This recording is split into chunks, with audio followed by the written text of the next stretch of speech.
Ադրբեջանի բռնապետ Ալիևը շարունակում է սպառնել Հայաստանին։ Վստահ է, որ վաղ թե ուշ Հայաստանը կհամաձայնվի Ադրբեջանի պայմաններին։ Զուգահեռ Սյունիքի ուղղությամբ կրակոցներն ամենօրյա բնույթ են կրում։ Իսկ ինչ է անում պաշտոնական Երևանը, ինչ պատասխան են տալիս այս սպառնալիքներին վարչապետ Նիկոլ Փաշինյանն ու մյուս իշխանականները։ Այս հարցով բնականաբար լռում են։ Ավելին, նույնիսկ բանակին հրամայվել է պատասխան կրակ չբացել։ Ալիևին պատասխան չեն տալիս, բայց փոխարենը անբարոյականի նման ասուն են դեմ դուրս եկել։ Դեռ օրը չբացված սուրբ պարտականության նման արթնանում ու եկեղեցում կաթողիկոսին վատաբանող հայհոյախոս գրառումներ են անում։ Փաշինյան Նիկոլն այդ գրառումները օրը ոչ թե մեկ, այլ մի քանի անգամ է անում։ Մենք դիմեցինք արհեստական բանականությանը հարցնելով, թե մարդն ինչ հոգեկան խնդիրներ կարող է ունենալ, երբ անդադար նույն բանի մասին է խոսում ու թիրախավորում։ Ըստ ChatGPT-ի, սա կարող է լինել հոգեկան խանգարում, օրինակ պարանոյալ համախտանիշ,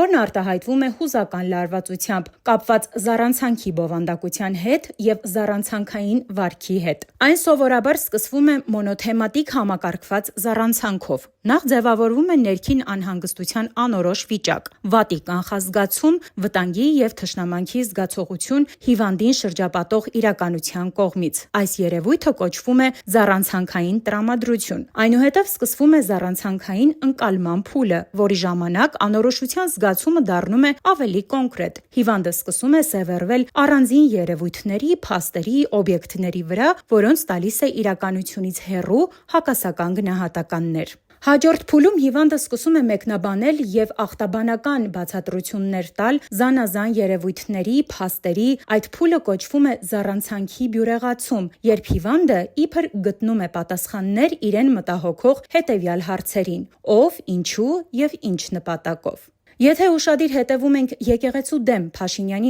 ամենօրյա, նույնիսկ ամենժամյա գրառումներին ու ելույթներին, տեսանելի է, որ նրա մոտ եւս նկատվում են վերը նշված ախտանիշները։ Չի կարող երկիրը բնականon հունով զարգանալ, եթե երկրի ղեկավարն ունի հոգեկան խնդիրներ։ Ի դեպ, այն, որ Փաշինյանը ունի հոգեկան խնդիրներ, տարիներ շարունակ խոսում են նաեւ մասնագետները, սոցիոլոգներն ու հոգեբանները։ Փաշինյանը հոգեկան խնդիր ունեցողի նման ամեն օր սկսել է խոսել եկեղեցու ու ամենայն հայոց կաթողիկոսի մասին, անգամ կասկածի տակ դնելով նրա կուսակրոն լինելու հանգամանքը։ Իսկ գուցե ժամանակն է, որ հայ ժողովուրդը ի վերջո որպես հանրային պահանջ ձևավորի հետևյալը՝ ստուգել ու պարզել, թե իրականում ով է Նիկոլ Փաշինյանը, մասնավորապես թե ինչ ազգության ներկայացուցիչ է նա։ Հայ առաքելական Սուրբ եկեղեցու հետևորդ է, թե որևէ քայքայիչ աղանդի անդամ։ Ովքեր են նրա իրական ծնողները՝ հայ, թե օտարազգի։ Ճիշտ է, որ Նիկոլի հայրը ոչ թե Վովա Փաշինյանն է,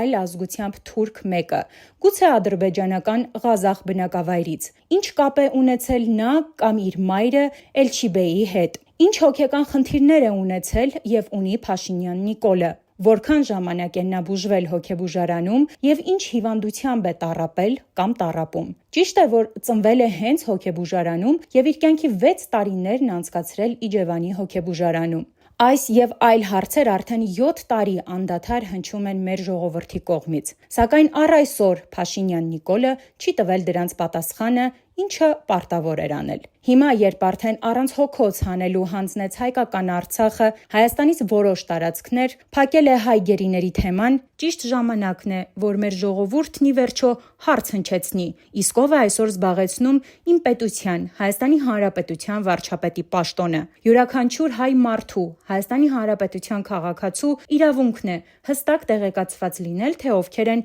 իր երկրի ղեկը ստանձնած անձիկ։ Հարգելի հայրենակիցներ, իրականում բանը բանից անցել է ու միավորվելու եւ այս ապազգային իշխանությանը հեռացնելու համար բավականին ուշացել ենք, բայց եթե հիմա էլ չանենք դա, վաղը հաստատ շատ ուշ կլինի, իսկ կորուստները անդառնալի։